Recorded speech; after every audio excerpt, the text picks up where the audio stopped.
Hi, this is Jay Ligaber. I'm excited to share a presentation I put together on accessing your natural creative powers. Bring up a PowerPoint.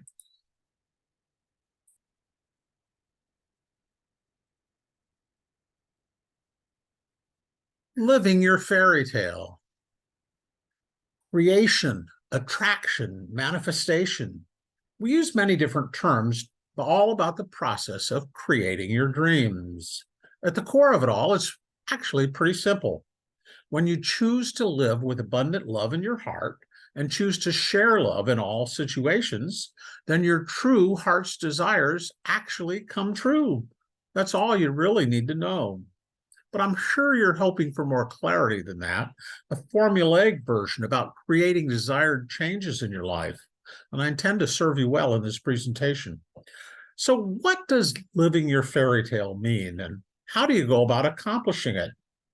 Throughout the millennia, in all cultures, there have always been stories about fairy godmothers helping you overcome obstacles, or special sayings like abracadabra to make things magically appear. Or my favorite is discovering an Aladdin's lamp, which, when rubbed, a genie appears to grant wishes. It's natural for humans, especially young children, to crave magical solutions. We all desire for something more powerful to help us get what we want in life. Don't you feel that way? I have wonderful news to share. Humans have the equivalent of Aladdin's lamp as part of our being, which can access our natural creative powers to help us overcome things that we struggle with in life. This good news is that we can activate these supernatural powers. All the stories of genies and fairy godmothers simply are acknowledging that humans are much more than first meets the eye. Things perceived as miracles really do occur. I want to give credit because these are not my original ideas. What I'm sharing today is actually a mashup of two philosophies from two people I consider my mentors. There's a new best-selling book from Mark Januszewski and Lori Enrico entitled The 7 Laws of the Mind, and James MacNeil's Pure Spiritual Intelligence Philosophy, of which I'm a facilitator. The synergies between these two powerful works have helped me better comprehend that all the journey that all strivers encounter. That's about becoming your best possible selves so you can create your best possible lives. To help set the stage for these insights, I need to start with a couple of foundational principles that are essential to understanding how the creative process works in humans. The first foundation is that we are multidimensional beings. Of course, we have physical bodies and live in a physical world. In this realm, all change is regulated by the laws of physics, which means that all things we experience are energy, and the process of transforming energy is predictable. Some things currently exist and can be forcefully changed into something new. A tree becomes a piece of furniture. Or we can take raw materials and merge them together into something new. A large basket of groceries can become a wonderful holiday feast. Or we can do things to experience novel experiences. Or we can generate new skills that helps us accomplish new magnificent outcomes. However, we're also spiritual beings currently in the physical experience. The spiritual permeates the physical. In the spiritual realm, we can access supernatural powers outside of the laws of physics. An energetic power can flow to us and through us to help manifest our desires, as well as create well-being for others, simply because of our divine essence. This is a power I call love energy. However, to access anything in the spiritual realm, we must be in vibratory resonance with it, which is accomplished through faith and high-level thinking. Sadly, most people are not even aware of these supernatural powers, so their potential for massive change goes unrealized. The second foundational principle is the duality and interaction of the mind and the brain. The mind is connected to the spiritual realm, while the brain is physical and controls all responses in our body. Our brain was genetically programmed over 100,000 years ago when we lived in a time of significant danger, so it's naturally programmed with fear and scarcity for the sake of survival. Yet this limiting perspective doesn't necessarily benefit us in the abundant world we can choose to live in today. The mind is eternal and is our path to everything supernatural. There are many levels of the mind, two of which I'll primarily concentrate on today are the conscious and the subconscious mind. The instant we have a thought, about 2,000 synaptic connections help our conscious mind be aware of what the situation is. But in that same moment, our conscious mind is activating awareness. Our subconscious mind is experiencing between 100 billion and 400 billion synaptic connections to instantly figure it all out and direct our subsequent perceptions, thoughts, emotions, and actions. In other words, Subby runs the show. To create any lasting change in what we perceive or what we can achieve, it all comes down to properly programming Subby. Finally, with the skills described today, the conscious mind can overrule the subconscious mind in certain beneficial ways. After much study, my belief is that to be all I can be, I must achieve transcendent coherence in the programming of my mind. Transcendent means to go beyond just the physical, to leverage our spiritual essence and powers. Coherence is the interaction and alignment of diverse elements for synergistic effect. In other words, to truly become our best, we must incorporate the spiritual connections and powers because these determine how we show up and what we perceive as possible in the physical world. When we're plugged into the divine, we can become overcomers of the normal limitations of the physical and move into a plane where dreams really do come true. Think of it this way. Our being is like a powerful sports car. However, if the engine's out of tune or the car's out of alignment, or even if it's just out of fuel, the faulty car can't take us where we want to go. Today is about the process of getting the perfect tune-up to help make the car realize its complete full potential. Or in terms of this presentation, to properly program our mind so we can become all we can be and our dreams can come true.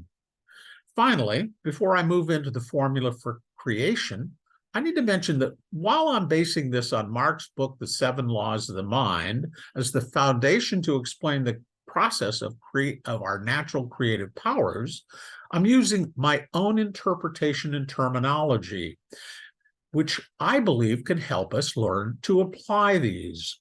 For example, when I hear the laws of the mind, to me it simply means truths. I prefer to use the term faculties because I believe this helps present the truths as skills that we can learn and master and create lasting change in our lives that we experience. This perspective puts the responsibility for development and direction right where it belongs, in our hands, through the directing our conscious mind. So now let's move on to these 7 faculties which enable you to live your fairy tale. The first mental faculty I call aligned programming with our intentions or life vision. When our subconscious mind accepts an idea, it becomes a demand, and Subby works 24/7 until the concept is manifest in the physical realm. That's Subby's job. It's critically too important to understand that all minds are working perfectly, creating the life that we currently have according to the current programming. It's a magnificent mechanism. We may believe that we're in conscious control of our lives, but the fact is, science demonstrates that up to about 7 seconds before we're even consciously aware of making a choice, Subby's already figured it all out and set things in motion according to our programming. It controls our perceptions, thoughts, feelings, actions, habits, and most of what we think are conscious choices automatically. The fact that we may be experiencing a lot of chaos or frustration in our lives means that the programming isn't coherent, and some of it can be even dysfunctional to the life that we're trying to create. When subby is constantly whipsawing us in different directions, this creates a lot of stress or frustration in our lives. The good news is that through these faculties, we can enhance and align the programming to achieve the transcendent coherence that I believe is optimal.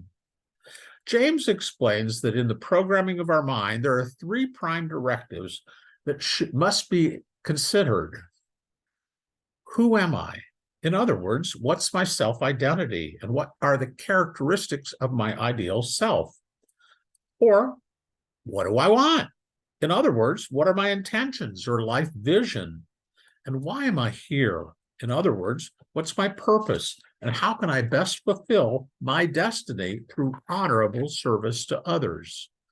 Most people probably don't have a clue how to answer these questions.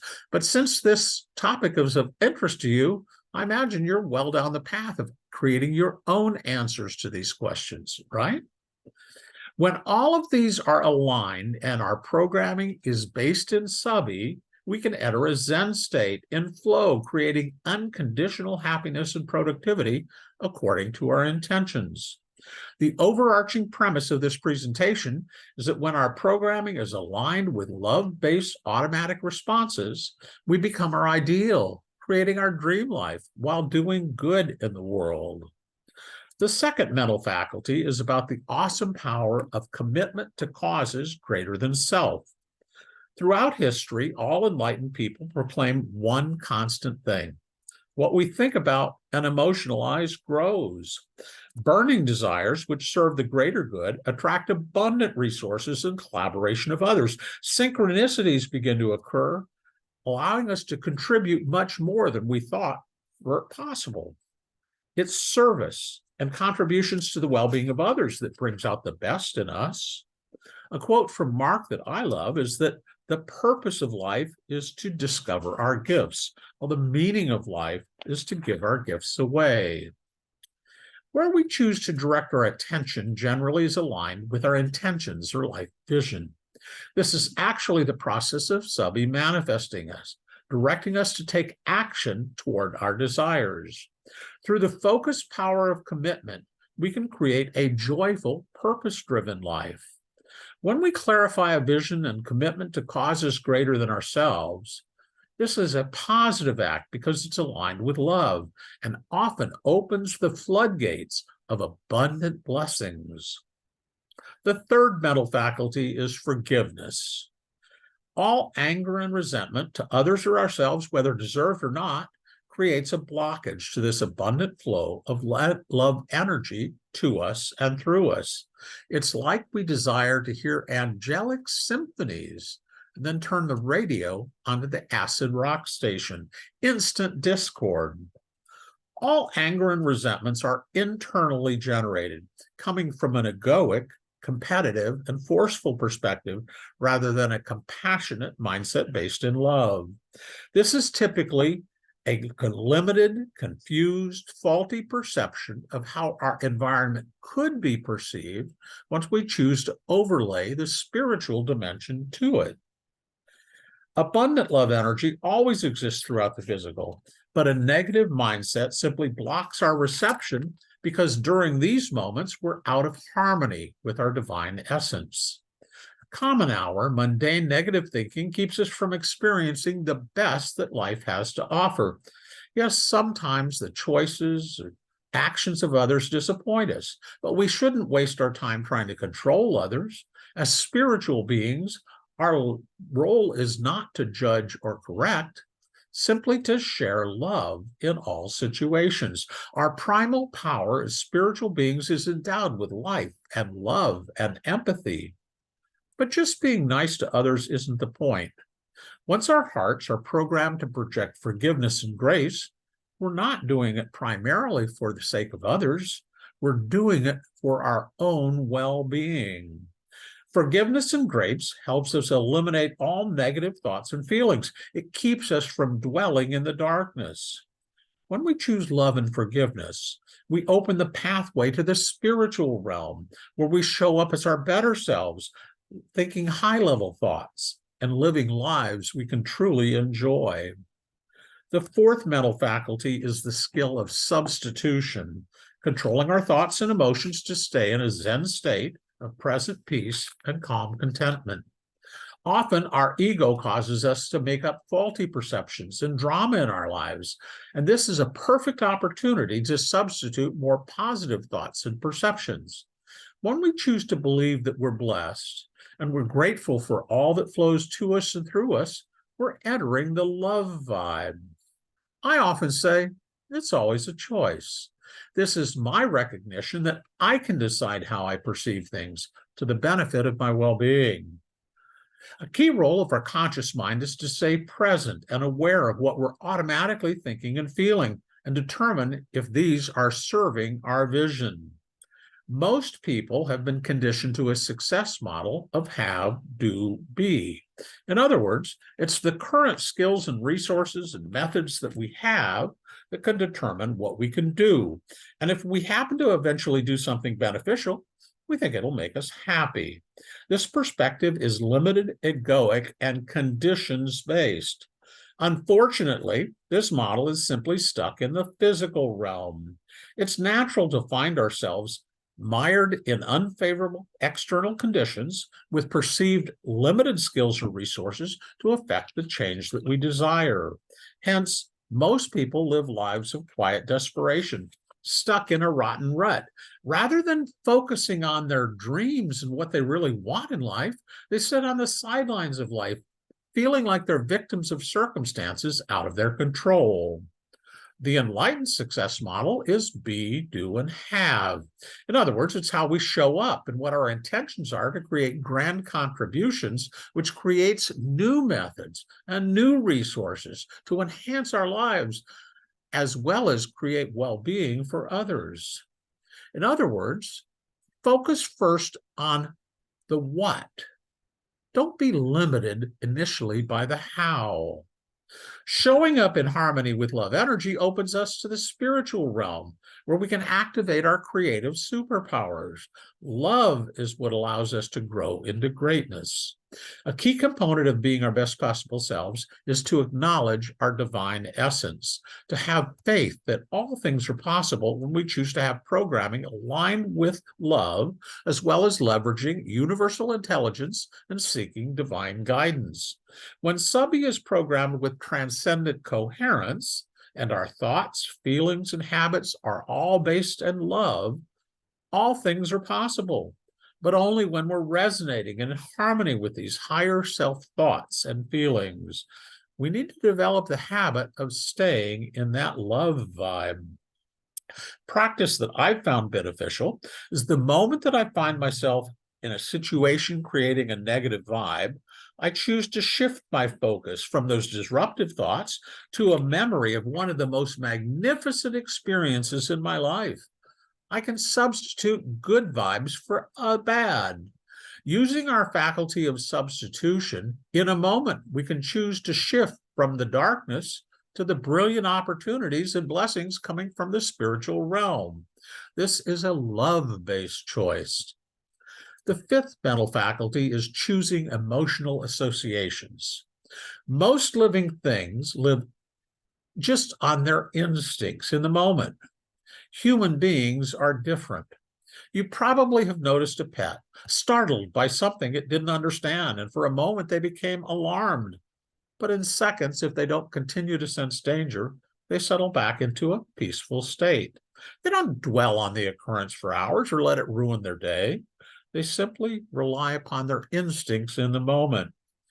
Humans perceive an overarching emotional context to everything going on, both within as well as in the external environment. We tend to be creatures that relish drama and often project faulty intentions onto others. We also hold on to things, good or bad, for days or weeks or years as memories. And the memories that we emotionalize most define how we view the world and the life experience this creates. Importantly, emotion impacts how vivid our dreams are. Our hopes and dreams can be supported or dashed according to the emotions that we associate with them. And of course, these associations get programmed into subby. However, humans can also choose to alter what emotions we associate with any condition. The choice is critical because it determines how we show up and it reframes how we view the world. Let me illustrate with a simple example. I'm on a quest to enhance my health, and I choose to go swimming every morning first thing.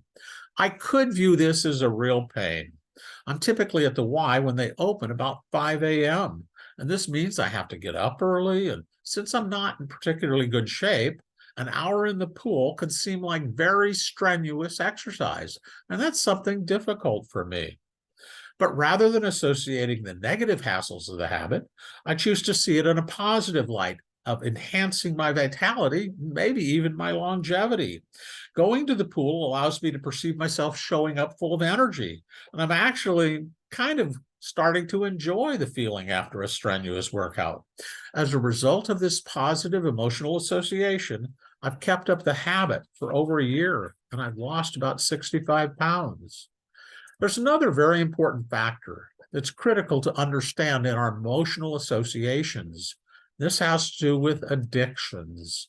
Our body is a chemical factory. The brain creates positive or negative neuropeptides according to how we feel about things. And the more of one of these types of peptides we experience, the more addicted we become to those feelings. But it's not just the addiction to the feeling, it's also physical too, because these neuropeptides alter the cells in our body. Then subby responds to our addictions by creating similar experiences to feed these insatiable cravings. This is so critical to understand. Let me say it once again. Our mind responds to our addictions by generating situations that allow us to feel a certain way that feed these insatiable cravings, even if it's harming us. You probably have met someone who tends to see the dark side of everything. Even when times are good, they'll point out perceived faults, right? These are simply angry people who project everything through the lens of negativity. They're addicted to negative peptides, and it ends up being a rotten way to live. But the great news is we can choose to see the world through the lens of love, of positivity and blessings and opportunity. And then we can become addicted to the positive peptides that are so associated. So subby creates wonderful experiences that generate more of these positive peptides, and our lives can become a virtuous spiral of increasing joy. Choosing to see the best in everything is a love-based response, where we're in a constant state of feeling grateful for all of our blessings. And of course, this helps us experience more of them each day. The sixth mental faculty is mental relaxation. When we choose to take moments of repose and reflection in silence, this allows us to briefly disconnect from all the noise and chaos of the external environment that we can't control and focus on what's truly important in our lives that we can control: our intentions, our dreams, and our beliefs. In this state of connection to our divine essence, our mind can rise to the higher vibratory zone where we experience the highest level of self-consciousness, possible connection to the quantum field, or even one-to-one divine consciousness is possible with mastery. In these enlightened states of mind, we experience the purity of love, and novel breakthroughs and guidance often comes to us with clarity.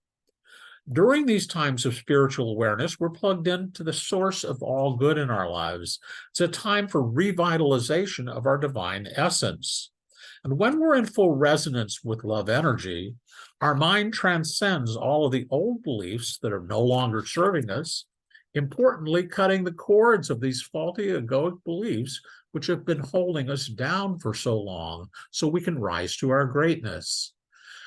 One technique that I cherish is that I've created a special spiritual sanctuary in my imagination, an environment of holy ground that I can choose to step into and find present peace and calm contentment, regardless of all the noise or dysfunction perceived in other parts of my life. Some people call this meditation. I like to think of it as a moment to recharge my spiritual commitment, so I perceive and share love in all situations. It's a time to dwell on and cherish all within me that is holy. A few moments in this special love vibe frame of mind keeps me feeling truly blessed, aware of and grateful for all of the good tidings flowing to me and through me. These abundant, grateful feelings put me in a constant state of unconditional happiness and altruism. And because I project this love vibe to others, it can have a positive impact on those around me as well. My life is wonderful because of who I am, not because of the many twists and turns of the adventure that I'm on, or the personal successes that I happen to achieve, or material things I happen to acquire. I have positive expectations because I know I'm living a blessed life, full of wonder and opportunities to serve. I cherish it all and strive to find the good in all situations. Most of all, I thrive from a mindset of love. The seventh and final faculty is self-discipline for practice. Everything worthwhile in life requires us to focus and work through repetition and reprogramming of subby. Throughout this entire presentation, I've been saying that to live the life we love, we need to be programmed to automatically create the thoughts, feelings, beliefs, and habits that are aligned with love. It's critically important to overwrite or eliminate any remaining faulty egoic programs based on lack, being stuck in the uncontrollable physical environment. I've said I'm seeking transcendent coherence. When aligned, I show up coming from a spiritual mindset, resonating with love and compassion, plugged into my divine essence, where all things are perceived as possible. Creating this change in programming doesn't typically happen in an instant download, but rather it requires us to be consciously aware of all that we're thinking and feeling and noting when these are not serving our vision so we can take the opportunity to work to reprogram subby through this practice. To achieve this, a powerful habit that I complete at least twice a day is listening to a personal recording of my dream life prayer of attraction. This manifesto describes the characteristics of my ideal self, how I'm being a good steward of all of my blessings and sharing them with others. And it specifically clarifies my vision of how I'm honorably serving others in my unique way to not only fulfill my destiny, but also energize my passions. As well, recognizing that my current vision may not yet fully realize my full divine essence, my prayer ends with this or something better. In other words, I trust his plan over my plan. I choose to do this right before I fall asleep and before I get out of bed in the morning. These are times when my brain is in the theta state of pure relaxation, and it's in this state that subby is most receptive to programming, especially in my own voice. Doing it at these times ensures that throughout the night, subby is working on the vision of what's most important in my life journey. And when I arise, I'm energetic and focused on making the most of a new day. The self-discipline for the daily routines of practice is showing my self-love and honoring my desired life, while also focusing on contributing to the well-being of others. So there you have it, 7 faculties of the mind, which can ensure that you always come from a place of love in your heart and sharing blessings with others, which is where I started this whole story. Simply focus on love in all you do. When your programming is aligned with your divine essence and you access your Aladdin's lamp within, you too can live your fairy tale automatically. Thank you. I hope that you got something worthwhile out of this presentation. Have a good day.